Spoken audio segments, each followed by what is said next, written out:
Okay, let's rock and roll. Right on, Josh, College Station, Texas. Great to meet you. Thank you for taking a minute out today for the show. And I want to start everything off with living through the last 3.5 years going through a pandemic. How did you survive it, and how did it change you? Oh, that's a great question. It's interesting. I was actually at the time living in San Diego, California, in downtown, and I lived in a high-rise apartment building, and there was definitely a lot more restrictions on the West Coast. But one of the things I was fortunate of was actually still having a feeling and a sense of community because I lived in this really tall building, and I could look out my window and see and hear all this life going on. Whereas a lot of people were on lockdown, living in the burbs somewhere, Yeah. and literally staring at the four walls that they looked at. And so, also, we were fortunate to have fantastic weather in San Diego. Yeah. So the outdoor dining was not a big deal. I mean, Yeah. you kind of want to be outdoors anyway, 75 degrees and sunny. Um, but there was a really cool sense of community and connection with others living downtown because everybody was kind of going through the same thing at the same time. And I can remember when it had first started, there was one night where my wife and I are sitting in our apartment and we start hearing some hooping and hollering, and we look out the window, we see what's going on. There's some people kind of cheering and some lights flickering. Well, what was starting was this salute to the first responders, to the frontline workers of the whole pandemic. And look online and kind of catch wind of this thing that I think it was like 8 p.m. Yeah. 8 p.m. every evening, people would go out on their balconies and start cheering and applauding all the people who were, making the sacrifices to keep the world going around. And it turned into this really cool event Yeah. for a couple weeks where we would set our alarms for a couple minutes before 8, and then we would start. We People had noisemakers and instruments, and people took DJ equipment out on their balconies, and like it literally turned into a citywide party for about 3 to 5 minutes every evening at 8 p.m. Everybody just with lights and lasers and like all sorts of cool stuff, so that although we were all in our own environment and everybody was trying to avoid everything, there was still a sense of connection and community. And I love kind of the whole mission here for your podcast, which is establishing that, like, although we are very much different, we come from different walks of life and different experiences, that we are still very much the same. We have a lot of the same instinctual and prehistoric programming in our body, in our lives. And so there was a sense of connection that people still wanted to have despite all the restrictions, that we found a way. Right? Yeah. People found a way to create this unofficial, organized celebration and connection with each other. And so it became kind of one of our favorite parts of the day. Really, we kind of look forward to it. So I mean, those were the early days of the pandemic. There was a lot of just confusion, and people didn't know what was going on. And so it was cool to see people still looking for a way to find that connection with each other. And I actually own a real estate call center here in Texas, and we're in College Station, Texas, which is where Texas A&M University is. And so when the pandemic hit, it was kind of right around spring break, and so we basically had no idea what was going on. But we kind of told the lower half of our org chart, the people who didn't have all the training, the experience to be able to work from home. We kind of told them, hey, let's just consider this an extra long spring break. We'll call you back when we need you, but we'll definitely welcome you back with open arms and provide some type of compensation for the time that you spent away. And then the top half of our org chart, we took all the computers in our office and we sent them home with those callers. And so they went home and they were making calls from their house. And we had just bare bones, minimal staff in the office just to kind of keep the glue, to keep the shifts running and the calls being made. And it was about, I think, 8 to 10 weeks that we had that separation. And by the time it was around Memorial Day in Texas that everything kind of opened back up again. And so we said, all right, everybody's welcome back into the office. And these students were just dying to get back in the office Yeah. because, again, that craving, that sense of connection and community. And that's really one of the things that drives our business. We make phone calls on behalf of real estate professionals all across the country, all day, every day. And it's a lot of rejection that you face. It's a lot of cold calling and things that have a correlation with like not having fun.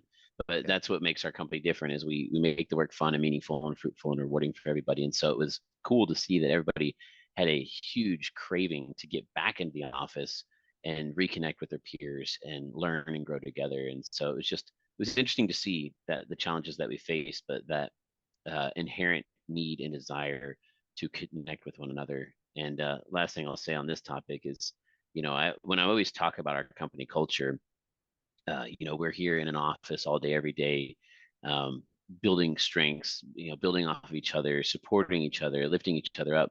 I always point out to people that the worst punishment known to mankind, besides the death penalty, right, despite actually just putting someone to death, is what?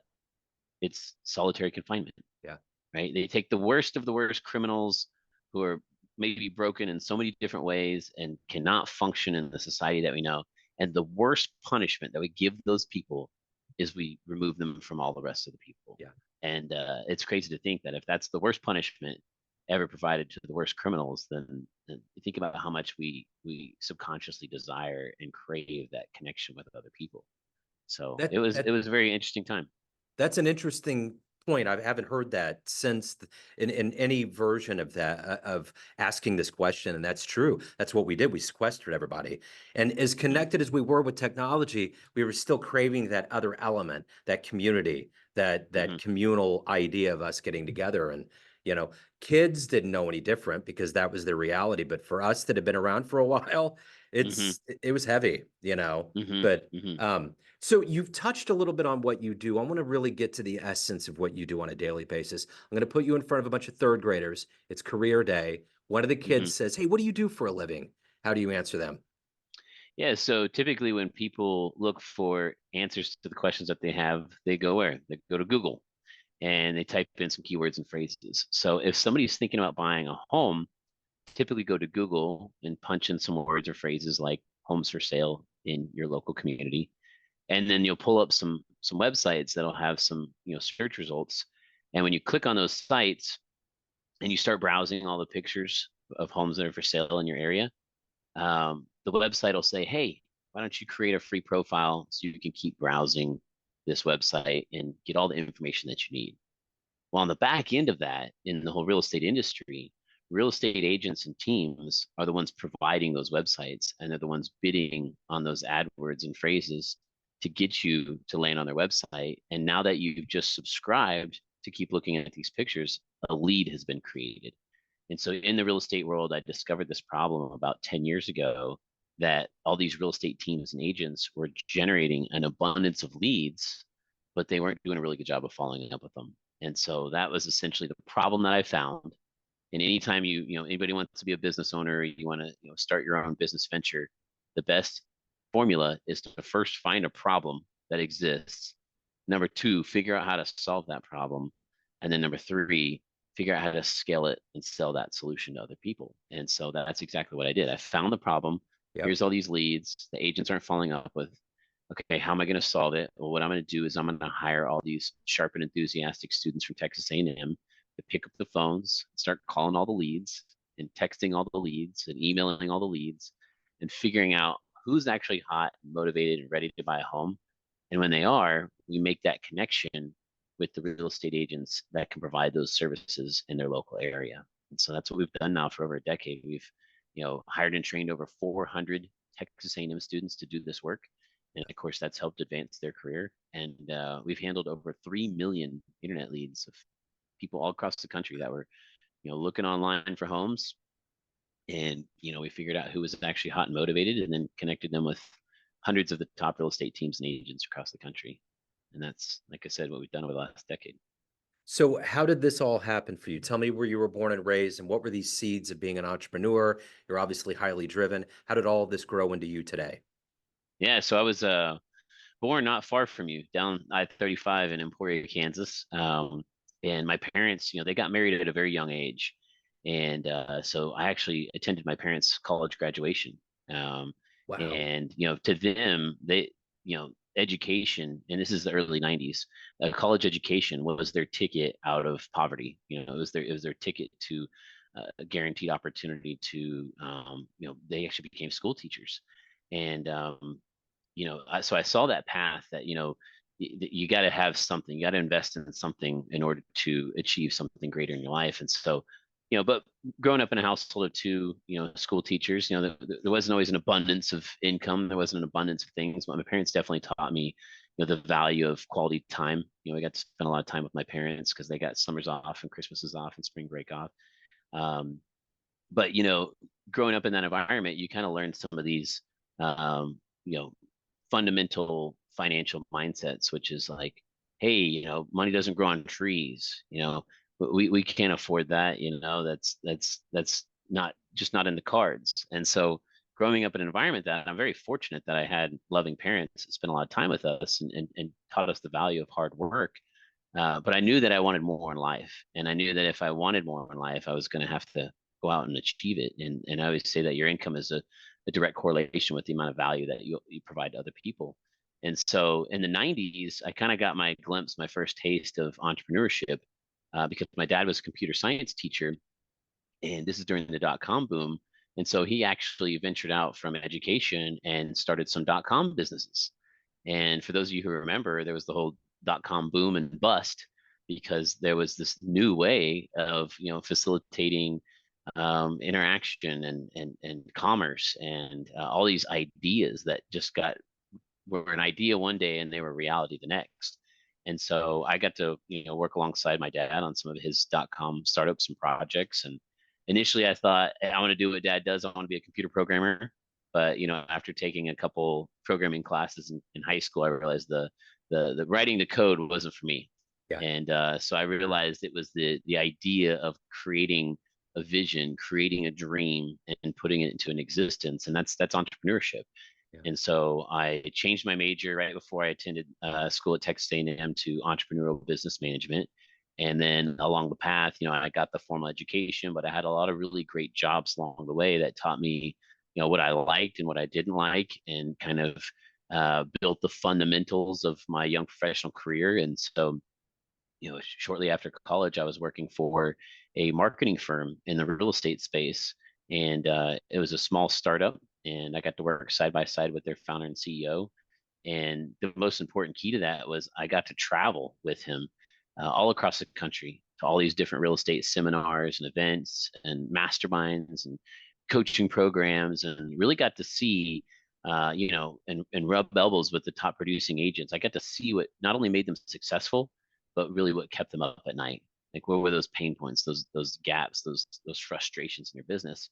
And then through that, I discovered that all these agents were generating all these leads and not doing a really good job of following up with it. And then that was the big a big opportunity for me. So I always like to say I'm a lucky guy, but the definition of luck is when preparedness meets opportunity.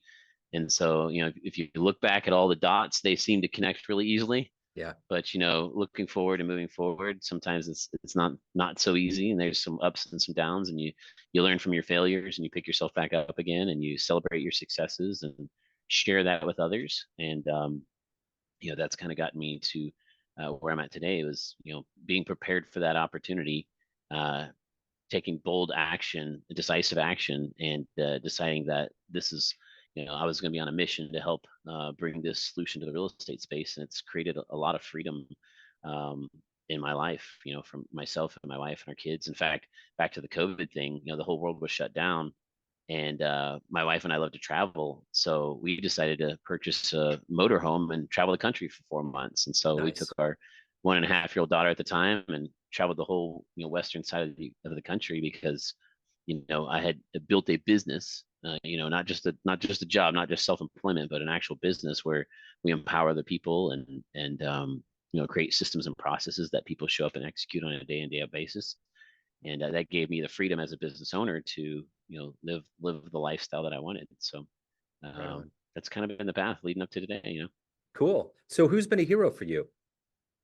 I'd definitely say my father was one of the first heroes in my life. Well, both my parents really, but as far as career wise, I definitely looked up to and modeled his entrepreneurial spirit. He did it through computer programming. I wound up doing it through real estate calls, but that was definitely something that I always modeled growing up, was getting to see uh, the the exciting parts, the exciting element of brainstorming and dreaming up new ideas. And then, an idea is nothing if you don't take action on it. And so my father was very much an action taker, and so he's had lots of dreams and lots of visions, but he's taken a lot of action on a lot of things. And so, he's definitely one of my heroes. And then my mom, the older I get, and the more I realize the stories I hear about other people and their moms and their mother-in-laws, and some of the stress and frustration that comes with that, I'm like, I've really had, my mom was one of the coolest people I've ever known. I never really realized that until I got Yeah. older. And so she's just got a huge heart, and it's just super caring. And, she definitely balances out the personalities in our family. And she's always been there to support me and love me unconditionally. So I'd say definitely my parents come to mind first. And then, you know, outside of that, in my professional career, I've definitely um, found ways to create reciprocal value with other people. So, they always say you never want to be the smartest person in the room Yeah. because you're in the wrong room. So I've always done the things that I needed to do to get into rooms where I was not the smartest person. And then, you don't want to just show up in a room where you're not the smartest person and then just, suck from all the energy and experience from everybody else. You got to find a way to contribute value to that. So just always being very calculated and purposeful about how I can add value to other people, despite what my income level is or my experience level is. That is there something that I know that can serve other people and provide value to them, and then just to always keep putting myself in rooms where people are further along in their life than I am, as far as success and finance and wealth and family. And I mean, I've got a very young family right now, so anybody who has kids that are older than 4 years old has got more experience in that category than me. So so yeah, I've created a lot of heroes along the way. I've invested in mentorship. I've collaborated with a lot of the top minds in the real estate and entrepreneurial community, and just always found ways to, like I said, follow that law of reciprocity. You get you get back what you put into it. So Yeah. always looking to create those great relationships. What's the best advice you've ever gotten? Oh, that's a really great question. Best advice I've ever gotten. Um, I would say, and many different people have said it before, but one of the ways that I've heard it that I repeat quite often, I learned from Kevin Harrington, who's I've had the pleasure of working with him. He was one of the original sharks on the show Shark Tank. I'm Yeah. sure a lot of you love that show. It's always a fun, entertaining show. But he said, fail fast, fail forward, and fail cheap. So, there's a lot of negative feelings about failure that we perceive growing up as a child, coming through academia and coming through the typical school system, that like if you don't do well at something, then you're a failure and that's a bad thing. But what I've kind of come to learn more as an adult and in the entrepreneurial world is that failure is a recipe, is one of the key ingredients for success. You've got to learn how to fail. You've got to learn how to learn from your mistakes and pick yourself back up again and keep moving forward. You've got to be able to learn from other people's mistakes and accelerate your learning curve. And then as you're climbing on your way to the top, when you take a moment to look down, the mountaintop below you, there's other people that you can help pick up and get up to your level even faster, and sort of serve, that pay it forward mentality. And so, failure is a very key ingredient to success. And so, like I said, Kevin Harrington said, fail fast, fail forward, and fail cheap, right? Yeah. Because everything's a learning opportunity. Some Yeah. just cost more than others. So you want to try to accumulate as many inexpensive learning opportunities as Yeah. possible, and quickly. Yeah, So for sure. So of all the things that you've done professionally so far, what are you the proudest of? I would say the my current business, rokrbox. Before I started the business, there was not really a turnkey done for you service in the real estate space. It was an idea that I had. I talked to as many influencers and people's ideas that I respected, and challenged, like, hey, could it be done this way? Could you have someone sit in an office in College Station, Texas, picking up the phone and helping move people forward through a sales pipeline in Tennessee or Nebraska or Oregon or Florida with zero market knowledge, without a real estate license, like could that actually work? Could that this hallucination of mine become a reality? And so, that was the initial crazy wild idea. And then, I gained enough confidence and had those opportunities where I thought, you know what, I'm going to take massive action and I'm going to see if this thing works.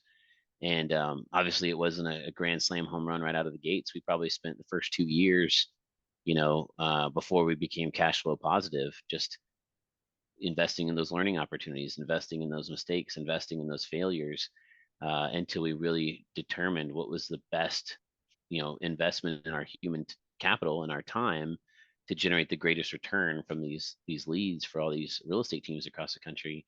And then it clicked, and there was already huge pent up demand in the market, and we figured out the solution to it. And then just all the people that were along on the ride with me, our first hires, our first partners, our first clients, together we very quickly accelerated the business to become a very big operation. And so it was just very exciting to see within the first couple of years of our exponential growth that, at one point in time, this was my hallucination, but now I can see all of these people's lives that it impacts. The hundreds of hires that we've made, the hundreds of clients that we've made, the millions of leads that we've touched, and to know that an idea of mine, now exists as a part of reality, because it positively impacts all these people, and then just hearing and seeing and witnessing the organic growth of the business. That it wasn't something that I felt that was mine. It was ours. Yeah. And so all of the players on the team, everybody on the rokrbox team here, we're all in the same boat. We're all rowing in the same direction. And this business is ours, and it means so much to so many different people in different ways. And when I finally got to see that this business was created, and it was now this, or organic, living, breathing, changing, evolving business, that not all the ideas come from me. We have masterminds with our team every single month where we come together and people talk about what we're doing well and what we need to improve on, and people come up with great ideas and we put them into action and they become reality. And so just getting to see that, like, I created something that's much bigger than just myself. That's probably what I'm most proud of. So everyone out there has a perception of you, family, friends, clients, colleagues, but you run the show. What's your perception of you? Who do you think you are? I still just acknowledge the truth of who I am. I grew up in a trailer park in middle of nowhere, Kansas, and attended my parents' college graduation and learned the value of hard work, and got a glimpse of onto the entrepreneurial spirit, and became addicted to it at a young age. And um, you know, again, it's uh, I ultimately want to live, the most incredible life. We get one walk on earth, and I want to live and serve others. And I know that I'll do that by continually finding new ways to add value to other people's lives. You can have whatever you want in life as long as you help other people get what they want in life. And so, I see myself as a pretty simple minded guy. It's not really much into the glitz and glam of the modern day social media world, but again, to each his own. It's just I kind of understand where I'm at in life and what my lane is and what's most important to me and where I want to spend my time, and know that you've got to continue to increase the amount of value that you add to others. So we had touched a little bit on the fact that Johnny Manziel documentary, and I had just seen it. You're in College Station. What's your best moment? Whether you ran into him or you saw a game, what was your best Johnny Manziel moment? Yeah, the best. It was definitely the first season that he was here before all the hype exploded. But the seeing him turn the corner. I actually at the time worked in the bar district on campus, and would see him come in, on an occasional, like, Sunday night, a Monday evening or whatever. And it was never uncommon for athletes to come into the bars and come hang out and have some drinks. It's like it really wasn't much of a, like, it's like, oh hey, yeah, there's some football players over there, cool, no big deal. But once the hype started increasing, and then eventually got to the point where, like, Alabama game happened and he beat him his freshman year, it was crazy how much there was, like, a mob mentality of, like, you would now see him come out to the bars, but there would be like crowds of people around him, like paparazzi mode, like just following him from bar to bar to bar, and people trying to get a picture with him here and there. And so just seeing that transformation of him going from just another guy, just some kid from some small town in Texas, to like celebrity status in this town. I mean, this is not LA. This is not New York. This is not Miami. This is College Station, Texas. It's a small, agricultural. It's not a small school, but it's a small town in Yeah. comparison to some other major universities.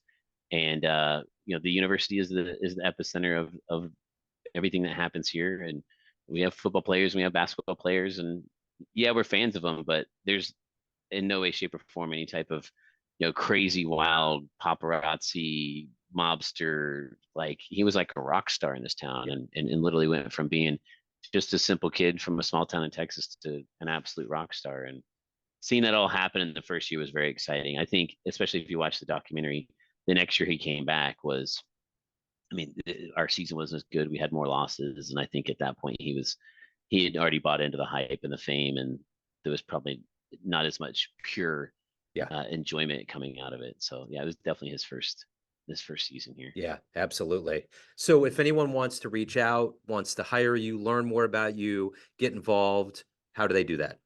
Yeah, so our primary business is rokrbox. It's spelled a little strange. It's ROKRBOX, and a rokrbox is an old gold mining tool used to separate sand and gravel from gold, and that's what we do with internet leads. So if you're in the real estate space, if you're generating an abundance of internet leads, we can help you follow up with them. In addition to that, I've also launched a new brand called 5 Star Company Culture, and I say that's our key to success here at rokrbox. The way that we've been able to do the work that other people didn't want to do and hire a generation of talent that doesn't typically have a great reputation for being hard workers. Well, the reason why we've been able to do that is because we have a 5 Star company culture. We make the work fun and meaningful and fruitful and rewarding for everybody involved. And so we've now started taking on some consulting clients in small businesses, entrepreneurs, C-suite executives, people who are looking to really create more meaning and purpose in the work that they do on a day in and day out basis, and have your core values come to life and live a more purpose driven um, life as a business and as an individual, and really to create more freedom and profits. That's 5 Star company culture. So you can go to 5starcompanyculture.com, check us out there. And then, like I said, if you're in the real estate space, go to rokrbox.com, rokrbox.com, and fill out a form. I'd love to chat with you, or you can just email me directly, josh@rokrbox.com. I'd love Right to on. learn a little bit more about your business and what your goals are. Right on, man. Josh, this has been great. Thank you so much. Have a great 2024, man. Thanks, you too, Joe. Take care. Cheers.